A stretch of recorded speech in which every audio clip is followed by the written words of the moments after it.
Modulate, Neglecting Others, written by Dr. George Tannous and narrated by Lydia. Greetings, welcome to lifecoachbootcamp.com. Important. Before you study this lesson, please watch this video. Why? Example. If you or your client are in a relationship and the other person displayed an attitude of not being truthful, you need to master and you need to educate your client the following. Confront and level. Assertive communications. As well as I feel good, PST. Positive self-talk.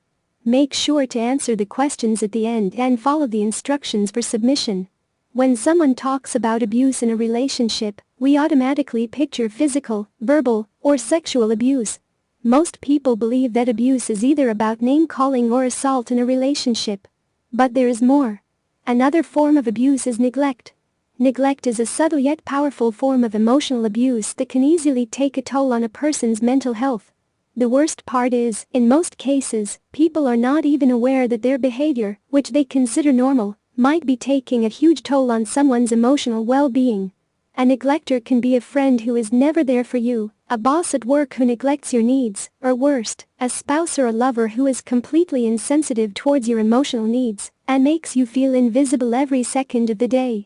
Being in a relationship with a neglector is mostly confusing, and sometimes, it's even worse than being disliked. Why? Because the person not only refuses to acknowledge you, your efforts, your affection, and the value you bring to the table, but also refuses to let you go. People who form a relationship with a neglector usually feel lonely. The relationship is never fulfilling, and something is always missing. The conversations are draining, they are never available when you need them the most, and something more important is always going on in their lives. But why do people do this? Why would anyone neglect the needs of their friends, spouse, or coworkers? While some neglectors pick up the patterns from their childhood, some people turn into neglectors as they start getting occupied with other aspects of their lives. People simply start growing apart, become emotionally disconnected from one another, and eventually become insensitive towards the needs of the other person. Common factors that nurture neglect: career goals. In today's fast-paced lives, career goals have easily become the priority, while relationships take the backseat. People have become more invested in their careers and refuse to make the same amount of effort in their relationships. While juggling everything together can be difficult, it's important to realize that just like everything else, a career is also just a part of your life. Stress. Most people refrain from opening up to other people. They prefer keeping things inside, which gives rise to stress. While protecting their secrets, these people often end up alienating people around them when they try to deal with every situation on their own. Childhood trauma and neglect. Children who grow up in the supervision of emotionally unavailable parents and chaotic environments simply pick up the patterns of their insensitive caretakers. Apart from this, children who grow up in environments where emotional expression is unacceptable, speaking up is frowned upon, and expressing needs is considered a sign of fragility and weakness, simply learn to suppress their needs and feelings. Patterns evolve with time and become a way of life in adulthood. When these adults feel close to someone, they immediately start pulling away. Their defense mechanism kicks in, and they start creating distance from the person who tries to shower love and affection on them. Lack of positive relationships. Many people never get the chance to form meaningful relationships. In their past relationships, these people always felt alone, they always felt neglected and hurt, they assumed that they'll be doing everything by themselves, and now, they don't need anyone else. Depression. People suffering from depression can't seem to care about anything. They stop caring about their career, their health, their friends, family, etc. They develop a what's the point of caring attitude, and everything becomes dark and gloomy for them. If you are someone who is suffering from depression or feels the same, talking to a therapist can help you improve your situation drastically. But everything has consequences. Everything has an impact. And neglecting the needs of someone making an effort to be with you also has severe impacts. Let's explore these impacts and how they can easily ruin your relationship with someone.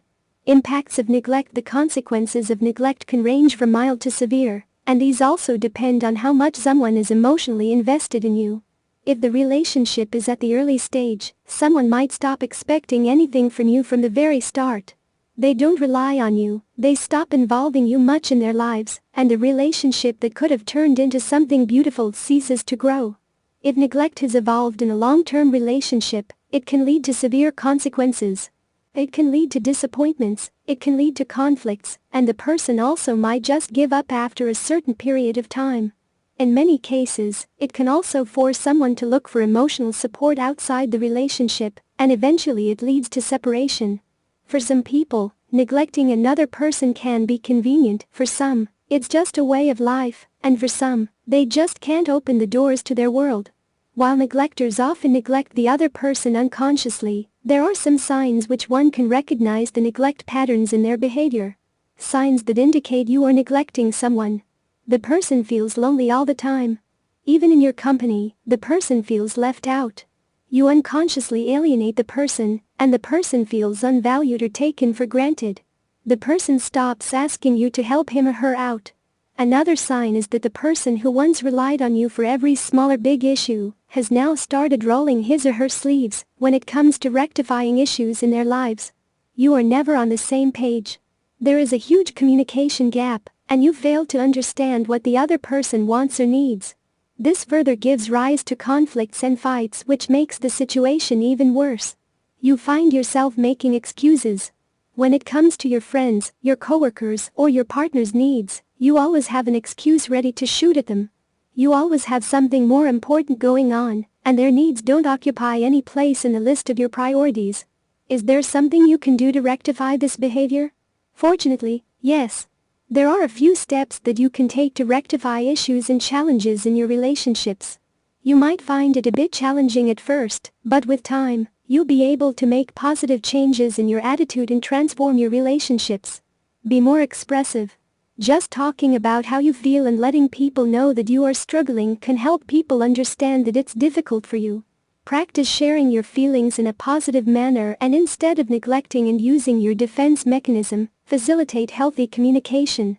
You'll feel hesitant at first, but as Robin Sharma says, change is hard at first, messy in the middle and gorgeous at the end. Keep on practicing and you'll get there. Be honest. If you are someone who has a lot on your plate and you are focused on your career, let the people in your life know that you are occupied and you need some time for yourself. But this doesn't mean using your career as an excuse. Try making an effort. Show up for an important event just to support your friend, even if it's for 5 to 10 minutes. Help your coworkers with small tasks just to let them know that they can count on you. Getting off work late? Buy some flowers or order a nice dinner for your spouse, just to let them know that you are thinking about them. Actions speak louder than words. Sometimes a simple apology makes all the difference. Instead of emotionally shutting down, make a sincere apology for not being able to be there for your friends or family. Simple gestures also make a huge difference in the relationships, and these gestures can let the other person know that you might be unavailable for some time, but you are trying your best to make an effort in the relationship. Talk to someone you can trust. Talking to someone who has always been around you or is aware of your patterns can help you learn a lot about yourself.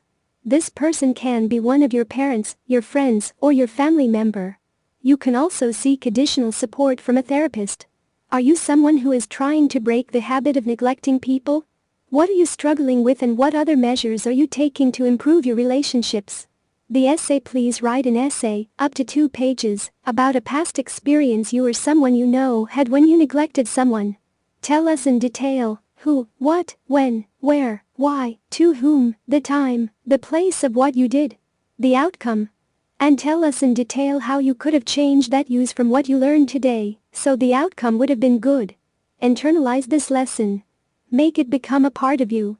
Share your story in the forums. Our advice is for you to practice not neglecting others for at least a week. Tell others around you to point out any event in which you didn't. Have them hold you accountable. Visit the forum and do a confession. What is a confession? A confession is when you've displayed a wrong behavior and were held accountable by one of your family members, peers, or even by you. Visit the forum and tell us about it. We will give you feedback.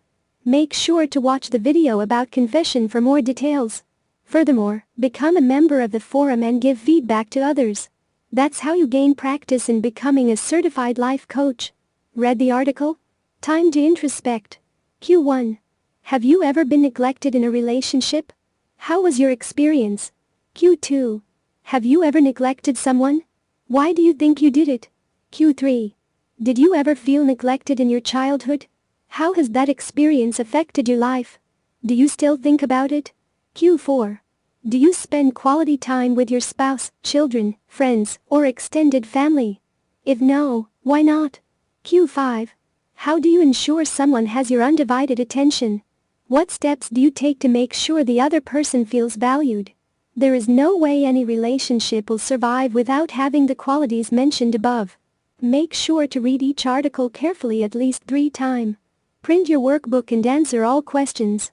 Once you have completed this entire journey, you will be issued a life coach certificate, so long as you've been a member of the forums. Also, follow the instruction for sharing your story in our forums, as well as participating in our forums, especially our unique confessions forum, so you may gain practice, knowledge, experience, and expertise. I am thankful that you have given me this opportunity to share all of this with you. May God bless you and bring prosperity and peace into your life. Respectfully yours, George Tannous, Ph.D.